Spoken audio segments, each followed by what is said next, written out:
I'm Tom Baker, this is Chasing Cars, and today we're getting our first test of this, the 2024 Hyundai i30 Sedan N, or depending on where you live, it might be called the Elantra N or the Avante N. Either way, this is Hyundai's go-fast sedan, and it is quickly firming up as the foundation pillar of Hyundai N's petrol-powered strategy. The sub-brand is going after electric performance motoring, particularly in Europe. Here in Australia, our options will become limited, but the Sedan N is a fixture for the next several years. So is this a good buy? If you're considering something like a Golf GTI, a Civic Type R, all manner of performance small and mid-sized cars, should the Hyundai be in the mix? Well, we will check out the updated i30 Sedan N today. We'll look at the interior, we'll take it on road and track, and I'll give you my verdict. But before we get started, hit subscribe below. Chasing Cars, honest reviews of your next car. Brought to you by Budget Direct. Jumping into the 2024 i30 Sedan N is much like jumping into the 2023 i30 Sedan N. Most of the changes to this car are on the exterior and also under the skin, and we'll get into that when we take it for a drive. In terms of the cabin, it is mostly the same, and it continues to be serviceable, if not luxurious. The seats are actually pretty decent. The driver's one has electric adjustment, and both front pews have heating and cooling, which is great on a summer's day like today here in Australia, so that's very much appreciated. The steering wheel too is a quality item. Leather, perforated, and big paddle shifters if you get the DCT automatic. The 6-speed manual is the same price and of course does not have paddle shifters.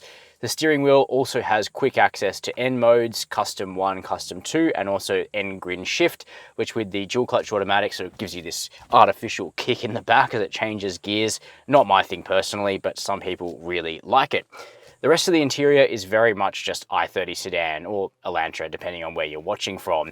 It is ultimately very much a mainstream car, not a luxury car, so you don't have to go very far to find a whole bunch of pretty low rent materials, but the price of this vehicle is actually pretty reasonable for the mechanical package that you're getting, so I'm not going to complain about that stuff, other than to say something like a Golf GTI or a Golf R does feel a cut above in terms of materials inside. The tech is reasonable too. So we have two 10-inch screens here, one in the center with touch and one for the driver, which you can manipulate through the steering wheel. Things like Apple CarPlay and Android Auto still driven through a cable in this car, even though some other Hyundai products have gone to wireless. Extensive customization of the chassis is available through the N mode controls on screen, which is certainly fun to play with.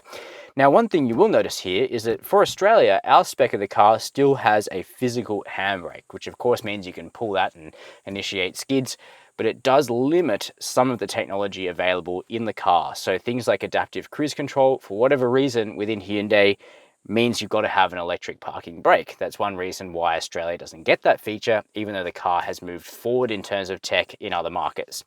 One thing this doesn't explain is why Australia's i30 Sedan N still doesn't have rear side airbags. Speaking of the back seat, let's go there now. Jumping into the back seat now of the i30 Sedan N, and apart from the aforementioned remark about the lack of rear side airbags for Australia, the space on offer is very good.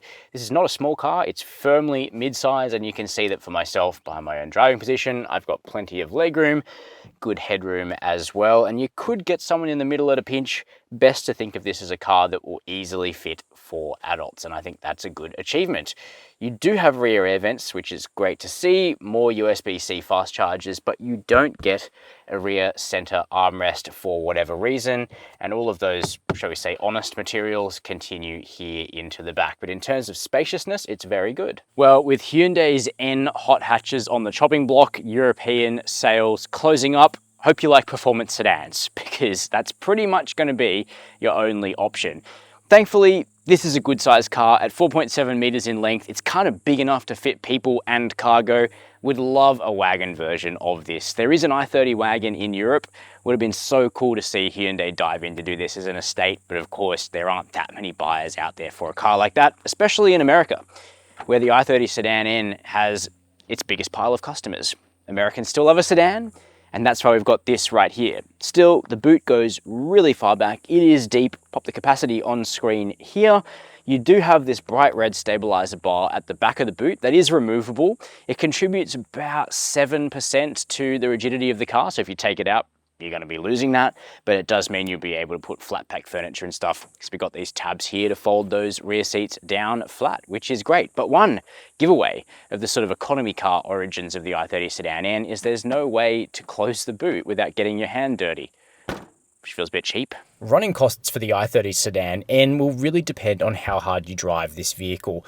That's because the biggest running cost is going to be its fuel consumption. Now, for my initial testing of this car, which is just launched in Australia in facelifted form, I've really only had access to higher speed country roads, on which I recorded 11 litres per 100 kilometres on an extensive hilly drive which I shared with fellow Chasing Cars presenter Ian Curry. When it comes to servicing the i30 Sedan N, costs are kept well under control. Maintenance is required every 12 months or 15,000 kilometres, and the first 5 years or 75,000 kilometres of servicing costs just $1,795. Warranty on the vehicle is 5 years with unlimited kilometres, and like all Hyundais, non-competitive track use is covered under warranty. So now we come to the fun part, driving the i30 Sedan N / Elantra N. And how this car drives is really important because this is the only combustion-powered Hyundai N car that has a clear future at this point.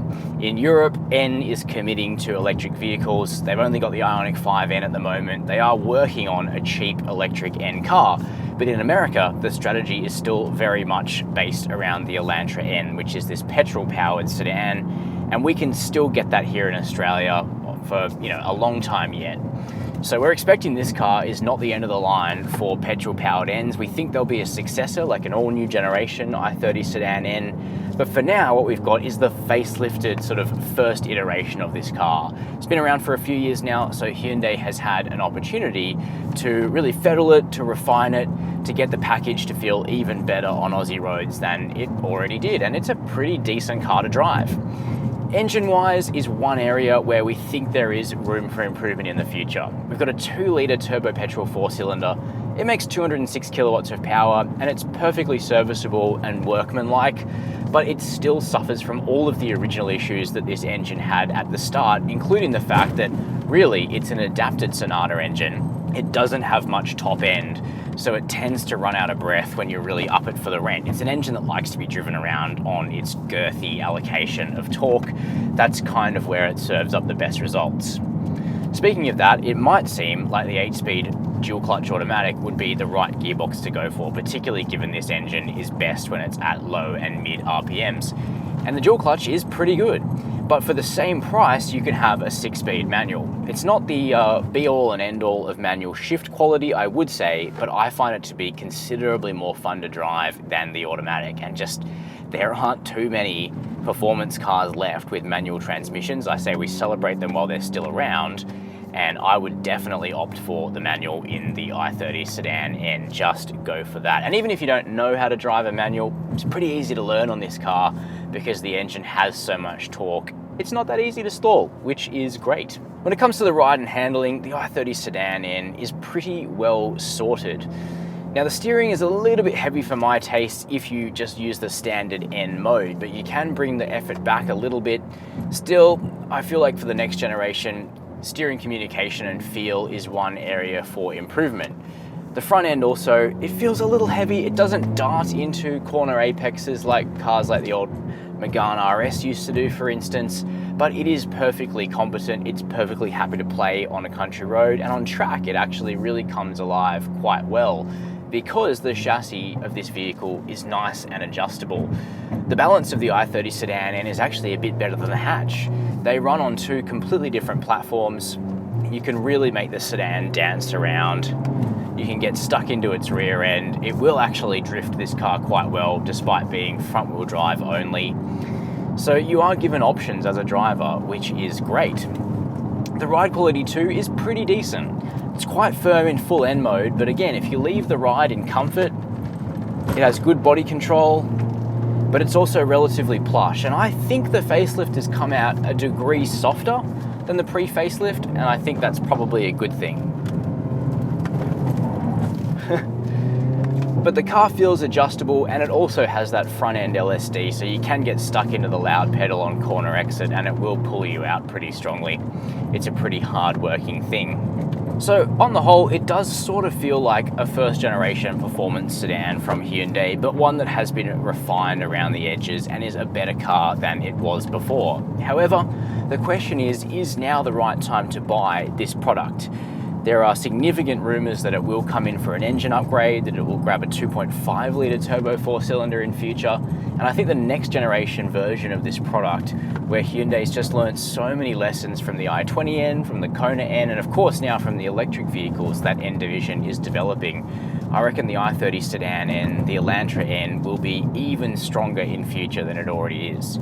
So if you need to buy it now, if your lease is up, you're coming in to replace your performance car and you want something immediately, then one of these with the manual is definitely a safe bet. But I reckon we could be seeing something even cooler on the horizon soon. So those are my opinions of the 2024 Hyundai i30 Sedan N, one of the last sort of semi-affordable, high-performance, non-SUV cars that you can still get with a manual transmission, which is definitely the way I would recommend going for this car.